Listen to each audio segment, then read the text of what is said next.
Today on the Topping Show, YouTube uses a fake reason to censor Steven Crowder's breaking report on the Nashville Shooters Manifesto. Representative Marjorie Taylor Greene officially subpoenaed both Hunter and James Biden.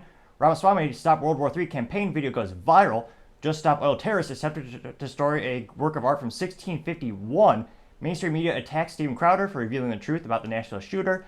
Starbucks reveals their expansion plan, while Scranton Brick reveals a plan to lay off 1,000 jobs. Nextdoor to lay off 25% of their staff. And General Motors to recall their driverless vehicle after it accidentally hit a pedestrian. All that and much more on The Topping Show.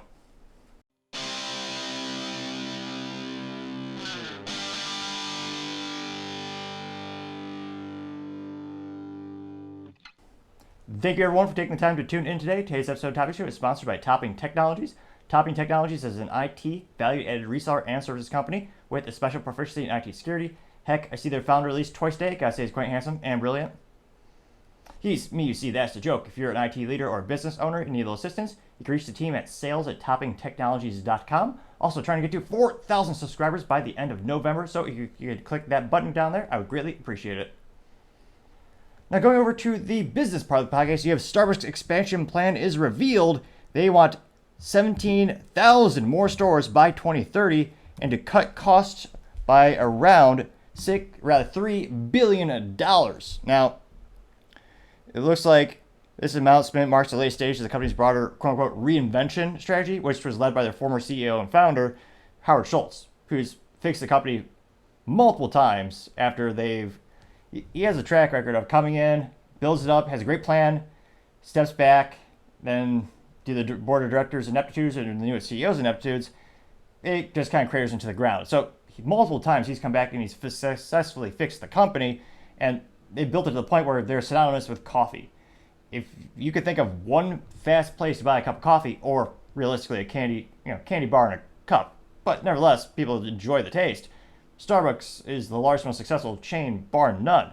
Now, it looks like Starbucks also beat Wall Street's estimates for both their quarter earnings as well as their revenue.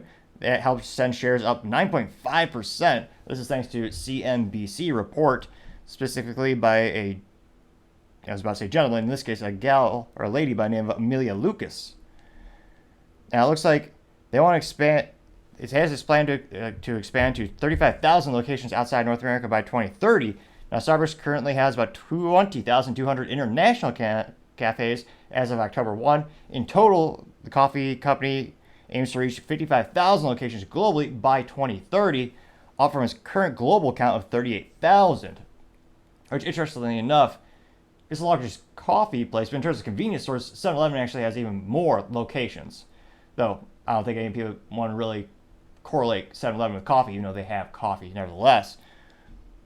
When asked for a comment, you had President of Starbucks, Michael Conway, saying, quote, three out of every 4 new stores over the near term is expected to be opened outside the U.S. as our store portfolio becomes increasingly global, unquote. Which makes sense. I was going to say one of the fastest growing markets globally is India, and this, I think, is one of the reasons why you see a lot of luxury companies opening up not only offices, but also presence in the area. You have Apple revealing their very first store there. They're starting to manufacture phones there. You have Tesla. I believe they're also trying to have additional resources located in that country as well. So I'm not too surprised that Starbucks has a plan to expand internationally even more. Now, they also noted that they have their cost savings plan of $3 billion. They know that specifically about $1 billion of the savings will come from making the stores more efficient, and the rest will come from saving on the cost of goods sold, which will be interesting to see. They already have pretty much unparalleled buying power in terms of volume of products, and traditionally every time you buy a product, usually the greater the volume, the greater the discount you can get per unit. With Starbucks being already so massive, I wonder how much negotiation power they have with those current vendors, or they're trying to either introduce new products that are more cost effective, or they're trying to renegotiate, or because of the increase in stores, maybe they do get a little more buying power overall. But it'll be interesting to see what their tactics are when it comes to those negotiations. Now, the final piece of what Starbucks is calling its, quote, triple shot reinvention strategy calls for wage increases for the baristas doubling their hourly income over fiscal 2020 earnings by the end of fiscal 2025. That jump will come from both increased hours and higher pay. Starbucks said it would share more details later. Which, geez Louise, you thought your $8 cup of candy bar and cup is expensive now.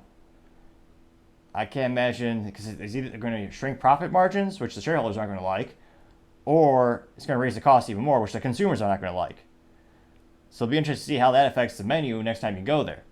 Now, they also say that this announcement comes after more than 350 Starbucks locations have unionized under Workers United, which is famous for praising Hamas, which I don't think anyone would, with a modicum of intelligence or heart, would actually praise that. But nevertheless, that's what their union is known for. It'll be interesting to see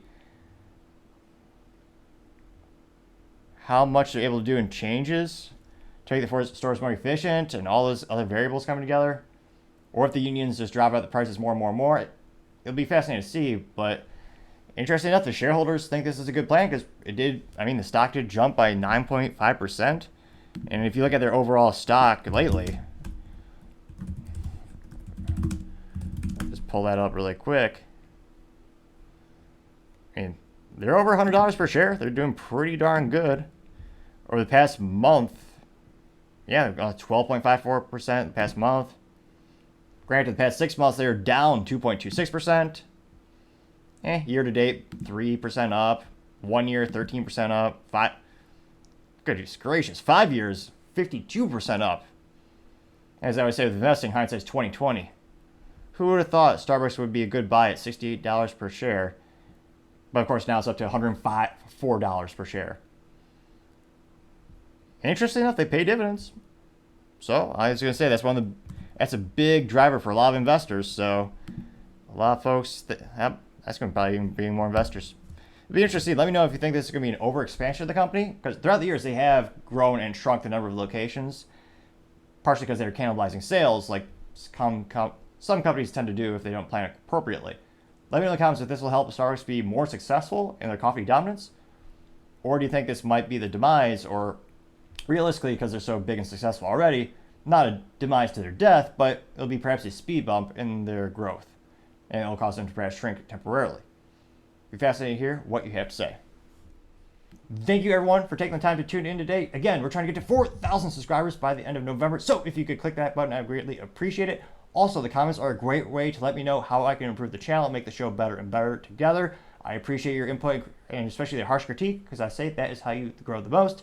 Also, and lastly, don't forget to take time to tell your family, tell your coworkers, tell your enemies, heck, tell anyone and everyone.